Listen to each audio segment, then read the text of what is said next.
Number 26. A person with a body resistance between his hands of 10 kilo ohms accidentally grasps the terminals of a 20 kilovolt power supply. Do not do this. Don't do it.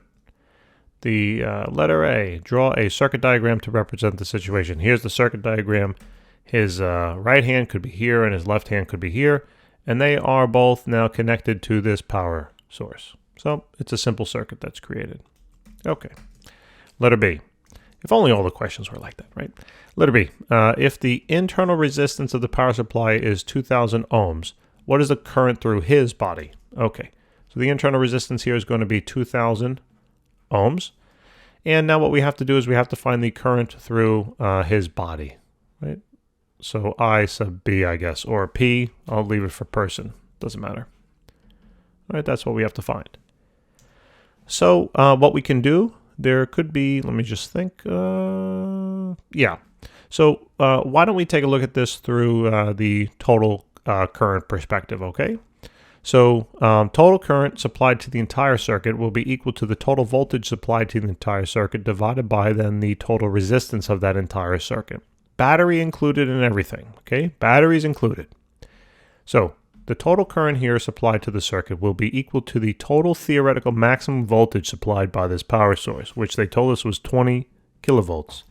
You know we need that in volts, so just take 20 and multiply it by 10 to the 3. Then divide that now by the total resistance.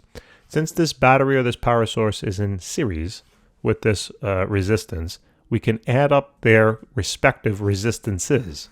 Okay, we got 2,000 ohms here, so take your 2,000, add it to 10 kilo ohms, but you know we need that in ohms, so just take that and multiply it by 10 to the third, and now find the total current that's flowing in the circuit. So it's going to be 20 times 10 to the third divided now by parenthesis 2,000 plus 10 times, or 10, yeah, oh boy, 10 second E to the third. So 1.666666. 1.67 amps. Now that's the total current, flowing in the entire circuit, and that is then the current supplied now or flowing through his body. They are equal because in series, current is constant. All right, is. So just erase this now because we know it. 1.67 amps. Okay. Now it's asking what is the power dissipated by his body. All right, so let's calculate that. So letter B, or no, letter C, letter B. No, letter C. Yeah, what is the power dissipated by his body? So power dissipated by the person will be equal to the current flowing through the person squared multiply the resistance of that person. All right, it's just the formula. So there's going to be 1.67 squared times now 10 times 10 to the 3.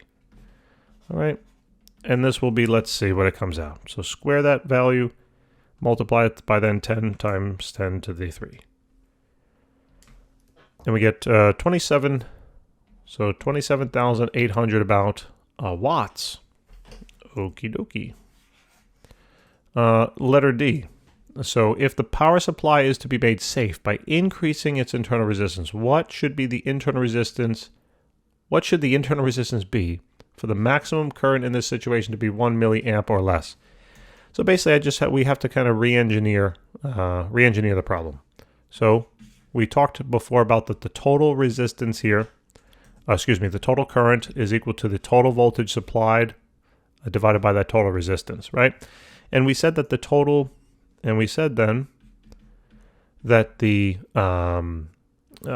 total voltage here was just the maximum voltage supplied by the power source, so that was 20 times 10 to the third. And then divided now by the resistances all added together. All right, so now the resistance of the person hasn't changed. It's still 10 times 10 to the 3. But the internal resistance now is not 2,000 anymore. They want us to find it. Okay, so I'm going to leave it as plus little r. Now, what is the total current flowing through this circuit? Well, they told it to us. They said it has to be 1 milliamp or less. So simply erase that, and then what you're going to do is you're going to write in now 1 times 10 to the minus 3, because you know we need that in amps. Now all you got to do is a little algebra. Simply switch these now. Bring that down there. Bring that over to the, well, Now I gotta move everything a little bit. Bring that over on the left-hand side, and now all you're gonna do is subtract out the 10 to the minus 3. Sorry. 10 times 10 to the positive 3 from both sides. Okay? So that goes bye-bye, and there's your formula. So let's calculate it.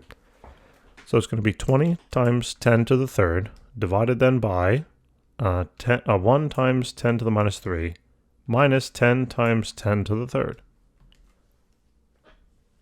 So an internal resistance of now, let's see, it's quite large. So 2.00 is fine, whatever, times 10 to the 367. All right, so about like 20 mega ohms or so. So that would be the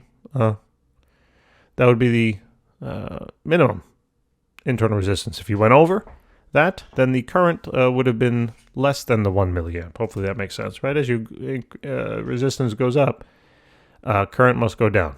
Okay, assuming the voltage stays the same, which it does because the voltage isn't changing here. It's the same source. Just take a look at the formula, right? As resistance goes up, current goes down. Easy enough. Letter E, will this modification compromise the effectiveness of the power supply for driving low resistance devices? Explain your reasoning. No, not really, because so since the internal resistance would be so high, any resistance now placed on this is going to be so low in relation that it really won't make too much of a difference. So I don't know exactly what they mean by low resistance. What is low resistance devices? What's the range? I don't know. But all I know, it's going to be less than 20 mega ohms. All right. 20 million ohms. So in relation to the total internal resistance, that load resistance would be pretty low. So it probably won't make a difference. But yeah.